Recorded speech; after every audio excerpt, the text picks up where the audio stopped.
அது புற்றுநோயையும் சர்ம நோய்களையும் ஏற்படுத்தி அடியோடு 40 கிலோமீட்டர் சுற்றளவுக்கு விவசாயத்தை பாழ்படுத்துகிறது. பிரதமர் ரொம்ப காப்பருக்கு ரொம்ப கவலைப்படுறாரு. உங்க குஜராத்தில் ஆரம்பிங்க, மத்திய பிரதேசத்தில் ஆரம்பிங்க, தமிழ்நாடு தான் உங்களுக்கு கிடைச்சதா? இந்த காப்பர் ஸ்மெல்டர் எந்த வடிவத்தில் வரக்கூடாது என்று தடுப்பதற்கான முயற்சியிலும் நான் ஈடுபட்டிருக்கிறேன். இந்த நோக்கத்திற்காகத்தான் முதலமைச்சரை சந்திக்க வந்தேன். இது விஷக்காற்றை பரப்பு என்று சொல்லி பல்லாயிரக்கணக்கில் திரண்டு உடைத்து நொறுக்கிய போது முதலமைச்சராக இருந்த சரத்பவார் காவல்துறையை அவர்களை ஒன்றும் செய்யாதீர்கள், போராட்டம் நடக்கட்டும், நீங்கள் விலகிக் கொள்ளுங்கள் என்று சொல்லிவிட்டு மறுநாள் லைசன்ஸை ரத்து செய்தார். அதனுடைய உரிமையாளரான உலக கோடீஸ்வரன் அனில் அகர்வால் கோவா மாநிலத்திலே முயன்று அவர்கள் அனுமதிக்காமல், குஜராத் மாநிலத்தில் முயன்று அவர்கள் அனுமதிக்காமல், தமிழ்நாட்டில் வந்து அன்று முதலமைச்சராக இருந்த ஜெயலலிதாவை சந்தித்து ஒரு வார காலத்திற்குள் லைசன்ஸ் வாங்கி அந்த ஸ்டெர்லைட் நாசகார நச்சாலை தூத்துக்குடியிலே நிறுவப்பட்ட நாள் முதல், தொடங்கப்பட்ட நாள் முதல் நாங்கள் விவசாயிகள் மீனவர்களோடு சேர்ந்து எண்ணற்ற போராட்டங்களை, மறியல் போராட்டம், நடைப்பயணம், உண்ணாவிரதம் என நடத்தியும் பின்னர் உயர்நீதிமன்றத்திலே வழக்கு தொடுத்து அந்த வழக்கில் ஸ்டெர்லைட் தரப்பில் இந்தியாவின் தலைசிறந்த வழக்கறிஞர் கே வேணுகோபால் வந்து வாதாடிய வழக்கில் நான் 7.5 மணி நேரம் என் வாதங்களை எடுத்து வைத்திருக்கிறேன்.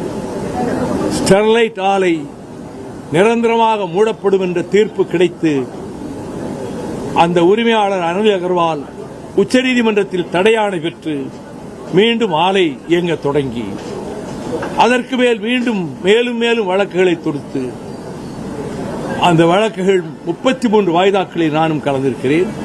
ஆலை நிரந்தரமாக மூடப்பட்டுவிடும், இந்த கோர்ட்ல இந்த கேஸ் போட்டதனால நினைச்சு ஜெயலலிதா ஆலையை மூடுவதாக திடீரென்று அறிவித்தார். ஆலைக்கு சகல ஆதரவையும் கொடுத்த அரசு மூடப்போகிறார் நினைத்துக் கொண்டு, ஆனால் சுப்ரீம் கோர்ட் ஆலையை மூடவில்லை, ஆலை மூடும் தீர்ப்பை கொடுக்கவில்லை. பின்னர் மீண்டும் தீர்ப்பாயத்துக்கு சென்று மீண்டும் சுப்ரீம் கோர்ட்டுக்கு சென்று சுப்ரீம் கோர்ட் சென்னை உயர்நீதிமன்றமே மீண்டும் விசாரிக்கட்டும் என்று நீதியரசர் சிவஞானம், நீதியரசி பவானி சுப்பராயன் அமர்வில் அந்த வழக்கு நடைபெற்று அங்கு நான் 3.5 மணி நேரம் வாதங்களை வைத்திருக்கிறேன். நிரந்தரமாக மூடும் உத்தரவை தீர்ப்பை அளித்து அந்த மண்டலத்தை காப்பாற்றிக் கொடுத்தது. ஆனால் உலக கோடீஸ்வரனாகிய அனில் அகர்வால்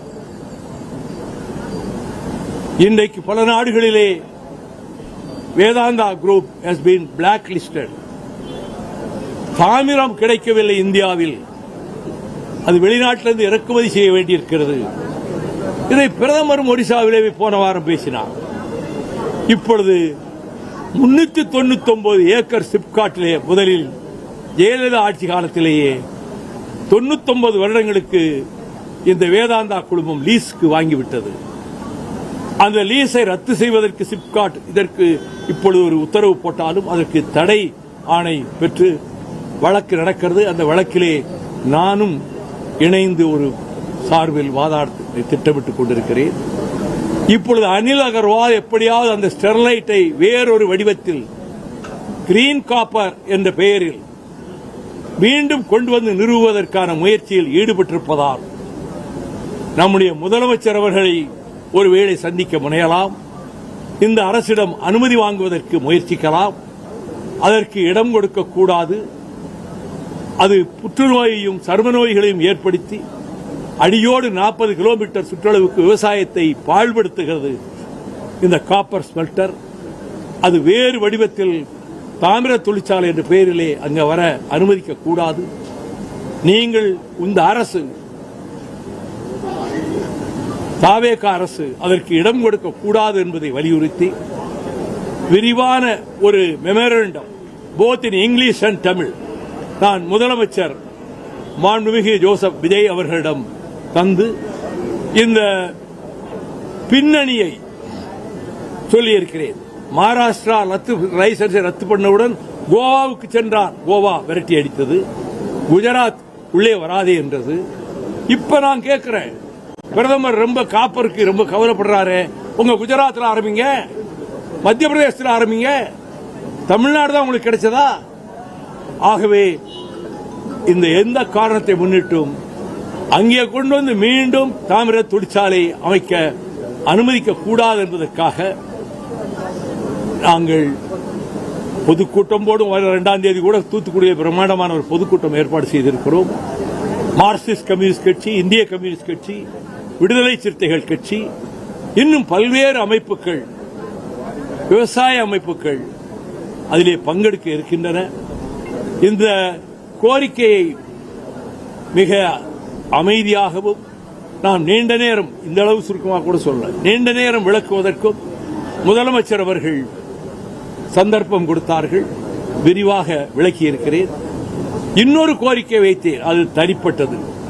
என்னுடைய நாடாளுமன்ற உரைகள், 30 ஆண்டுகளில் ஆற்றிய உரைகளை 6 பகுதிகளாக நான் தொகுத்திருக்கிறேன். அந்த தொகுதிகளை வருகிற ஆகஸ்ட் 4ஆம் தேதி அன்று டெல்லியில் வெளியிடுவதற்கு ஏற்பாடு செய்து கொண்டிருக்கிறேன். அந்த விழாவிலே நம்முடைய தமிழ்நாடு முதலமைச்சர் கலந்து கொள்ள வேண்டும். முதல் பிரதியை நான் திட்டமிட்டிருப்பது இப்போது இருக்கக்கூடிய குடியரசு துணைத் தலைவர் மாண்புமிகு சிபி ராதாகிருஷ்ணன் அவர்கள் வெளியிட திட்டமிட்டிருக்கிறேன். அவரிடம் அனுமதி கேட்க வேண்டும். நம்முடைய முதலமைச்சர் அவர்கள் முதல் பிரதியை பெற்றுக்கொள்ள வேண்டும் என்று கேட்டிருக்கிறேன். அதற்கு ஒப்புதல் தந்திருக்கிறார். அதை ஒரு கோரிக்கையாக வைத்தேன். இந்த இரண்டையும் எடுத்து பேசுவதற்கு நீண்ட நேரமாகிவிட்டது. அவர் அதை ஒரு 45 நிமிடங்கள் மாண்புமிகு முதலமைச்சர் அவர்கள் ஒதுக்கி தந்ததற்கு நான் முதல்வருக்கும் அரசுக்கும் நான் நன்றி தெரிவித்துக் கொள்கிறேன். எனவே பொது நலனுக்காக, தமிழ்நாட்டினுடைய வாழ்வாதாரங்களை காப்பதற்காக முல்லை பெரியாறு பென்னிகுக் அணையை பாதுகாப்பதிலும் நீட்டினோ நாசகார தொழிற்சாலை அமையவிடாமல் தடுத்து ஹைகோர்ட்டில் வழக்கு போட்டு தடை உத்தரவு 15 வருடங்களாயிற்று நான் வாங்கி அதை தடுத்து வைத்திருப்பதற்கும், நெய்வேலி நிலக்கரி நிறுவனம் தனியார் மயம் ஆகவிடாமல் வாஜ்பாயிடம் அதை அந்த முடிவை மாற்றுவதற்கும், எனவே தமிழ்நாட்டினுடைய வாழ்வாதாரங்களை ஹைட்ரோ கார்பன் திட்டம் வரக்கூடாது என்பதற்காக, மேகதாட்டு அணையை கர்நாடகம் கட்டவிடக்கூடாது என்பதற்காக, காவிரி மண்டலம் பூராவும் ஊர் ஊராக சென்று கட்சியை பற்றி பேசாமல், கட்சி கொடி கட்டாமல் நான் பிரச்சாரம் செய்திருக்கிறேன். அதை போலத்தான் பொது பிரச்சனைகளுக்கு இப்பொழுது ப்ரொபோசிஸ் ஜூலிஃப்ளோரா எனப்படுகின்ற சீமை கருவேலி நாட்டு வேலிக்காத்தான் தமிழ்நாட்டையே நாசப்படுத்திவிட்டது. ஹைகோர்ட் ஜட்ஜஸ் செல்வம் அவர்கள் இன்னொரு ஜட்ஜும் இது அடியோடு அகற்ற வேண்டும், அரசே முன்வர வேண்டும், நீதிபதிகள் இதை கண்காணிக்க வேண்டும் தீர்ப்பு கொடுத்தார். நீங்களே அதை செய்யலாமே என்று என்னிடம் கேட்டார். நான் அந்த வழக்கு தொடுத்ததால் நான் அப்பொழுதே பல ஊர்களுக்கு சென்று, பல மாவட்டங்களுக்கு சென்று அதை அகற்றுகின்ற வேலையில் ஈடுபட்டேன். தற்பொழுதும் அதில் ஈடுபட்டு வருகிறேன். எனவே என்னை பொறுத்தமட்டில் என்னுடைய பொது வாழ்க்கையில் அரசியல் கட்சி முடிவுகள் ஒரு பக்கம் இருந்தாலும் தமிழ்நாட்டு வாழ்வாதாரங்களை காக்க வேண்டும் என்கின்ற கடமையில் நான் மன நிறைவு கொள்ளத்தக்க வகையில் நான் பணியாற்றி வந்திருக்கிறேன். அதே அடிப்படையில் தான் இப்பொழுது இந்த காப்பர் ஸ்மெல்டர் எந்த வடிவத்தில் வரக்கூடாது என்று தடுப்பதற்கான முயற்சியிலும் நான் ஈடுபட்டிருக்கிறேன். இந்த நோக்கத்திற்காகத்தான் முதலமைச்சரை சந்திக்க வந்தேன்.